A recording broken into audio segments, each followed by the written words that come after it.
Assalamualaikum warahmatullahi wabarakatuh.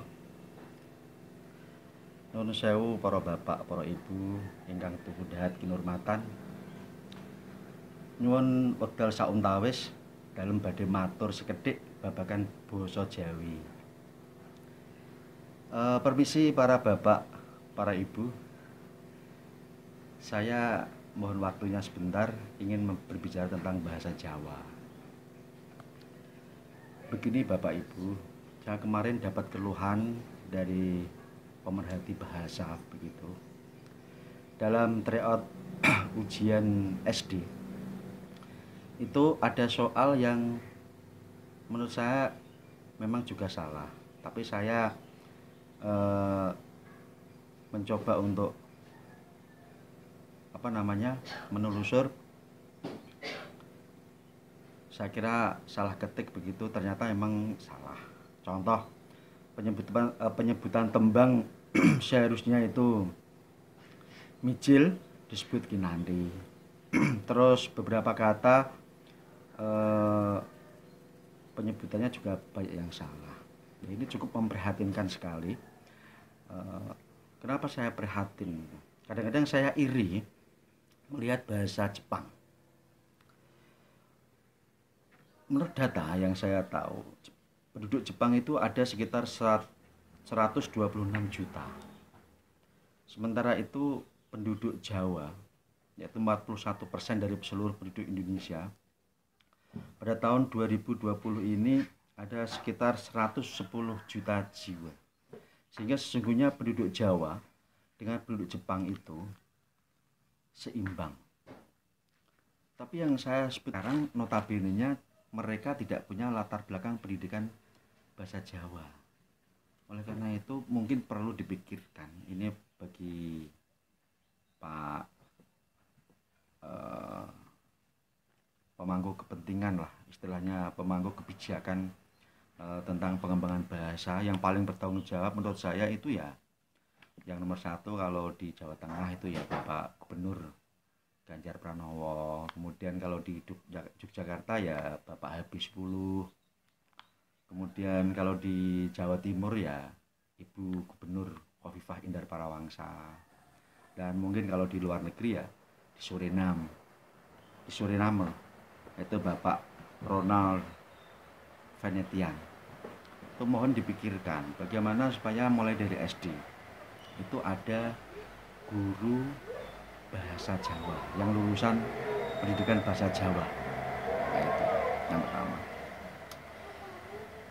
Bukti yang kedua tentang rendahnya bahasa Jawa, perkembangan bahasa Jawa di Indonesia. Itu saya punya beberapa buku. Ya, yang berbahasa Jawa ada, yang berbahasa Indonesia ada.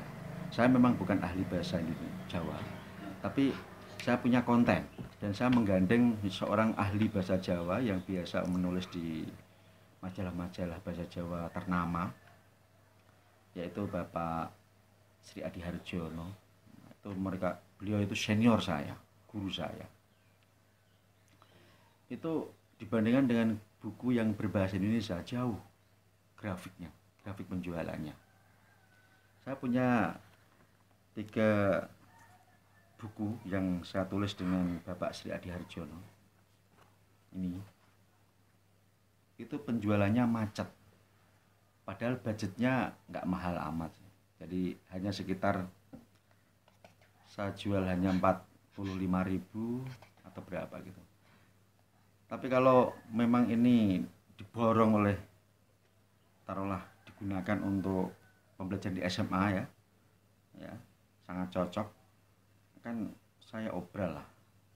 Kalau diborong oleh Pak Gubernur, dalam hal ini Bapak Sri Sultan Hamengkubuwono X atau Bapak Ganjar Pranowo atau Ibu Khofifah Indar Parawangsa dan bahkan Bapak Presiden Ronald Venetian, Presiden Suriname, akan saya beri diskon, akan saya jual 35.000 aja hanya kalau digunakan secara massal di SMA. Saya akan bahagia sekali kalau bahasa Jawa itu berkembang dengan baik, tidak musnah. Sedikit tentang buku saya ya. Ini adalah buku Damar Sejati Gletuk Perang Diponegoro. Ini adalah tentang novel bahasa Jawa begitu, yang berlatar belakang Perang Diponegoro di Pati. Ya, ada sejarah tentang Desa Gabus, ada sejarah tentang bagaimana perjalanannya Perang Diponegoro di wilayah Pati dan seterusnya. Kemudian yang ini Adipati Kayu Bralit. Ini kami susun sebenarnya untuk menjawab rasa penasaran seorang sejarawan dunia, De Graaf, yang mempertanyakan siapa sebenarnya Kayu Bralit itu. Nah, ini jawabannya ada dalam buku ini. Ini buku bahasa Jawa yang banyak karakter yang disajikan di sana. Dan yang ketiga, ini buku berjudul Babat Alas Bokong Semar. Ini menceritakan tentang hubungan Pati Mataram sekitar abad 17. Demikian Bapak Ibu, kupat kecemplung santen menawi lepat nyuwun pangapunten. Assalamualaikum warahmatullahi wabarakatuh.